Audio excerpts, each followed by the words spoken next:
So hari ni kita nak belajar pasal optik. The first part kita nak belajar ialah reflection on spherical mirror. Spherical mirror tu apa? Kita bayangkan dia macam bola. Disebabkan dia opaque. Opaque maksudnya legap lah. Cahaya tak boleh lalu. Bila cahaya hit surface, dia akan converge. Dia akan nampak dia converge ke sini. Macam tu.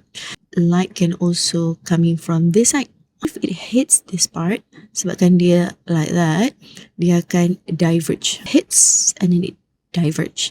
Still, this phenomena, either it is converging or diverging, they are considered as reflection. Let's go to the structure of spherical surface. We have the first equation, R equals to 2F. So, F is a focal length. R pula ialah radius. Radius apa? Radius of the circle where the spherical mirror is part of the circle. Macam tu. So, spherical surface yang boleh menyebabkan reflection, we're going to call it spherical mirror. So, you will see I interchange these two names. Spherical surface or spherical mirror, they are basically the same. Here we have R.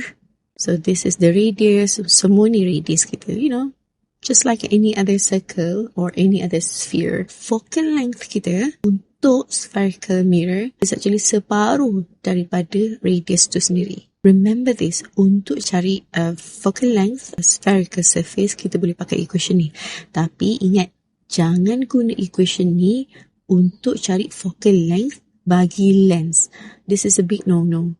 Do not use it because normally students akan nak guna equation ni dalam lens. Tak boleh. Sebab lens ada kriteria lain. Obviously, the radius of the curvature itself. For that, kita tak boleh nak guna equation R equals to 2F untuk lens. So, sekali lagi pesanan saya, jangan guna R sama dengan 2F untuk cari focal length bagi lens. Next, we also have C. C ialah center of the circle. So, kadang-kadang dibagi tahu macam ni tahu. Jarak daripada center of a circle sehingga ke, this part, this circle is called vertex. So, kalau dia kata, the distance between the center of a circle to the vertex is 10 centimeters. So, R ialah 10 centimeters. So, this is just an example. So, obviously, like I said, we have two types of mirror. We have concave mirror and also convex mirror. If the concave mirror, it's actually when the light hits and bounce back, converging. So, this is the point of conversion. And if it is a convex mirror, like bounce and diverge, like that. Focal length, if this is a concave mirror, the value is positive. For convex mirror, it is negative. Next, we have image distance.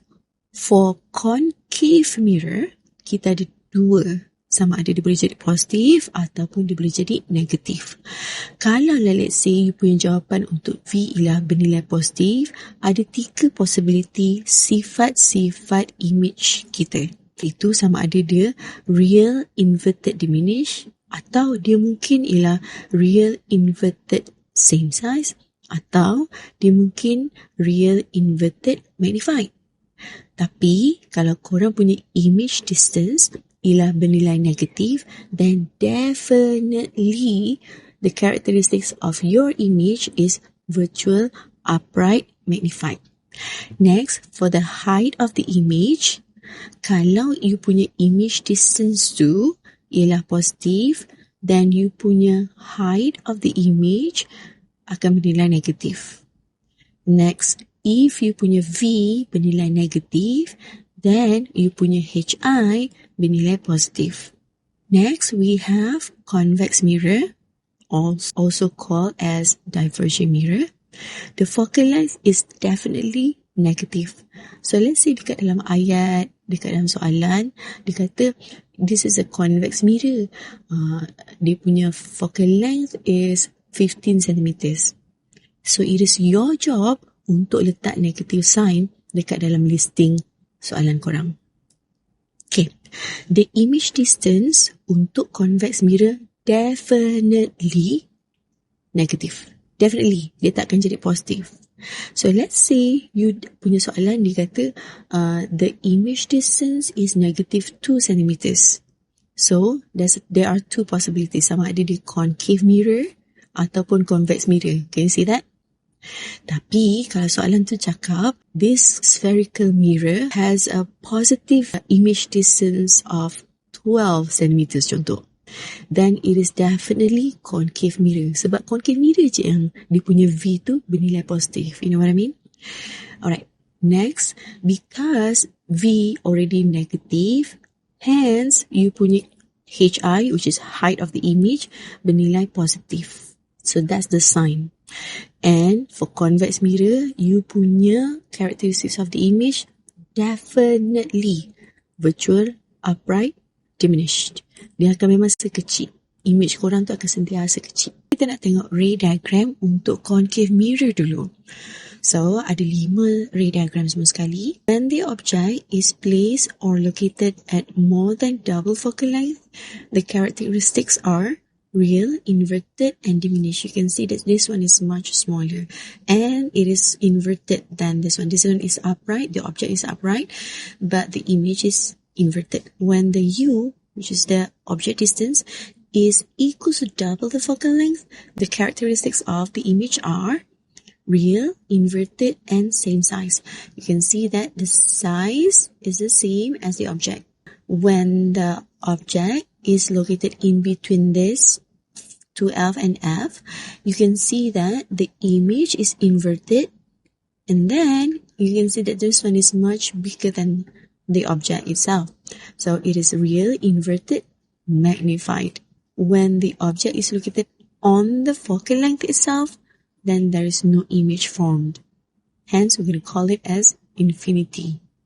And lastly, when the object is placed less than the focal length, which is much closer to the spherical mirror, to the concave mirror, you can see that the image is very large, so it is magnified, and then it is upright. You see, they are the same orientation, upright, and it is virtual because the image is formed behind the mirror. Next, we have the ray diagram for convex mirror.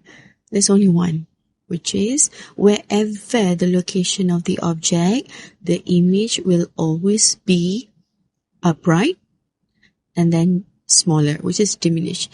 So it is virtual, upright, and diminished. Why is it virtual? Because the image is formed behind the mirror. So what's the difference between virtual image produced by the concave mirror versus the virtual image produced by the convex mirror? So, untuk convex mirror, it is virtual, upright, magnified. Tapi untuk convex mirror, it is sama juga virtual, upright, cuma dia confirm forever diminish. Itu saja beza dia. You can see the difference here. Yang ini image je magnified. Untuk siapa? Untuk concave mirror. But untuk convex mirror, it is diminished. Next, we have another equation, which is the thin lines equation. Alright, it is 1 over F equals to 1 over U plus 1 over V. So I believe that you know what is U, which is the object distance, V is the image distance, and F is the focal length. Alright, it can be used for mirrors and also lenses. Let's see this tutorial. We have a concave mirror has a radius of curvature 30 centimeters. So this is a concave mirror. An object of height 12 centimeters forms an enlarged image. So this is magnified 20 centimeters from the mirror. So this one is, well, we'll see later.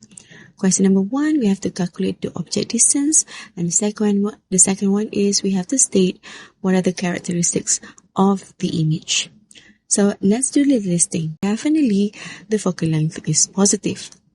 And then the R is 30 centimeters. Focal length, bagi dua je, 15 centimeters. We have the HO, which is 12 centimeters. And also the V, the image distance, which is 20 centimeters. And then image to enlarge. Amongst these four, kita ada raised rim boom kan, hanya ada dua saja yang magnified, iaitu sama ada rim ataupun VUM. Untuk rim, objek tu mestilah duduk antara double F dengan F. Lagi satu, objek tu mesti duduk kurang daripada F. So, kita nak tengok antara dua probabilities ni, yang mana satu betul. We're gonna use 1/15 sebab tadi kita dah kira untuk the focal length kan.